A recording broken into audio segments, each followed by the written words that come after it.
жантүршігерлік оқиға. Саламатсыздар ма, құрметті көрермендер? Егер хабарды толық білгіңіз келсе, бейне астындағы лайк және подписаться таңбаларын басып, біздің арнамызға жазылуды ұмытпаңыз. Лайк басқан қолдарыңыз Кабатулланың қабырғаларын ұстасын. Павлодарда ер адам 75 жастағы енесін бірнеше рет зорлаған. Павлодарда 54 жастағы ер адам енесін бірнеше рет зорлағаны үшін сотталды. Бұл туралы Станка ақпарат агенттігі хабарлайды. Күдікті тергеу және сот кезінде өз кінәсін мойындамаған. Бірақ жиналған деректер оның енесіне 2 рет зорлық жасағанын дәлелдеді. Қылмыстық істің мән-жайы жария етілмеді, ал сот отырысы жабық режимде өткен. Күтімді қажет ететін зейнеткер қызы және күйеу баласымен бірге тұрған.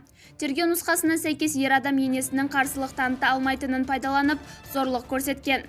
Заттай айғақтар ішінде зейнеткердің өзіне қол салғысы келгенде жазған хаты болған.